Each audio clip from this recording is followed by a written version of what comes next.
I recently watched a video by Alison Talks Books, and if you're not subscribed to her, and she's tagged down below, I am judging you horribly. She was reacting to something she made years ago, a tag from her BookTube phase.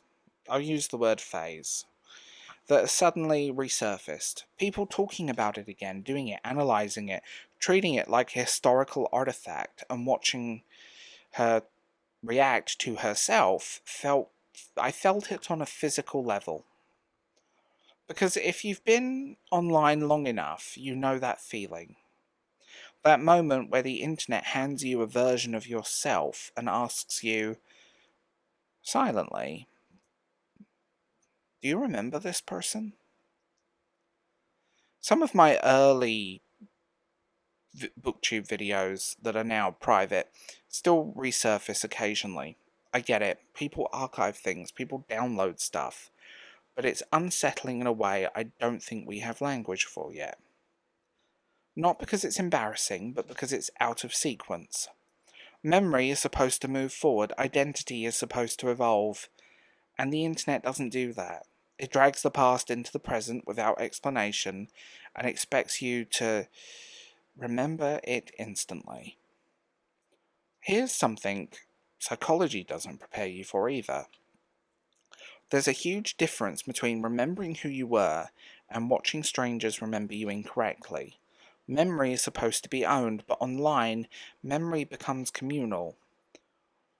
Once that happens, you lose authorship over your own past. And that's where the discomfort starts. Here's the thing that surprises people. I studied fashion in college. Me, of all people, I know. I know. You can... so many questionable choices in my art school days, but we're not going there.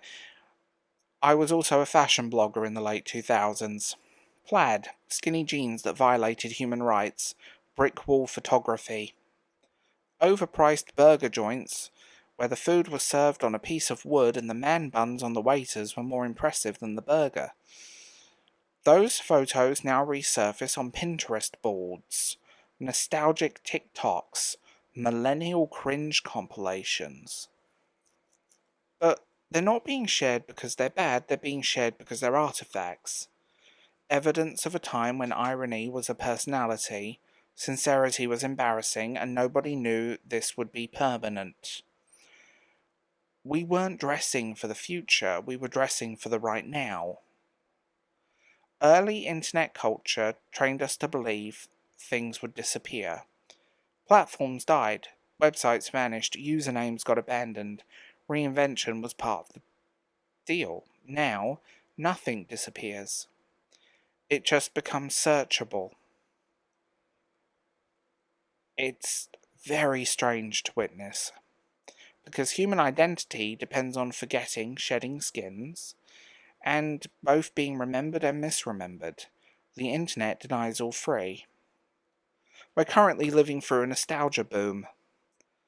But this isn't soft nostalgia, this is industrial nostalgia. Old content is mined, flattened, stripped of context, turned into vibes. Early YouTube edits, MySpace aesthetics, core culture. It looks... well, I get it. It's meant to look affectionate, it's meant to look like we're looking back. But it's also weirdly existential. The past is being strip-mined because the present feels uncertain and the future feels hostile. But secrets that many millennials won't say out loud is that when we were promised the world, we left education at the height of an economic crash. We didn't get the world we were promised. The past was not stable. I've seen my old MySpace photos appear in nostalgia reels and aesthetic edits, and I would love to know where people are getting half of these pictures from.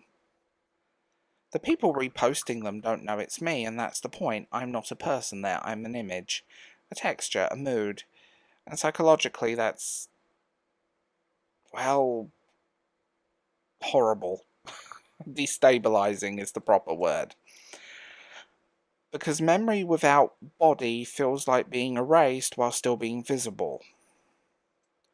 I've had old writing resurface too, ancient blog posts from lifetimes ago. One article I wrote was lifted by James Summerton and turned into a video discussion. I'm not going to rehash that, but we all know what happened at this point. No credit, no framing, I don't even agree with what I wrote, but there it was. A paragraph with one word changed. And that's part of a wider shift. The internet no longer rewards creation, it rewards circulation, who spreads it, who monetizes it. The original voice becomes optimized. And early internet culture feels safer because it was smaller, slower, less watched. There was no algorithmic memory.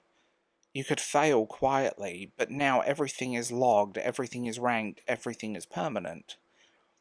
People don't miss the content, they miss the privacy of being bad at things. I don't regret who I was. That version of me tried, sincerely. But growth wasn't meant to be frozen. It wasn't supposed to drag every old self into a new version of our lives. The internet used to be somewhere we passed through, but now it's a place that keeps you. Some days that's fascinating. Some days it's comforting. Some days it's genuinely terrifying. Anyway, if you found my 2009 fashion blog on Pinterest, no, you didn't. But I'm also going to say this. The internet will outlive us. What we put on the internet will be here long after we're gone. And I think that is a terrifying prospect. Centuries from now, people will be able to look at us and go, who were they? The same way we look at old pictures. I find that both unbelievably depressing and strangely comforting, but also very sad. Anyway, my name is Darv James and this was the Bald Book Geek. What I'm going to say right now is if you really enjoyed this video and you got to this part, maybe consider supporting this channel via Substack, Patreon, and Ko-fi.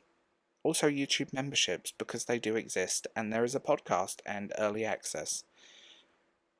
And I want to know, get involved in the conversation on this one. I'm very curious, have you had this experience yet? Or are you waiting for it? Anyway, I'll talk to you guys later. See you in the next one.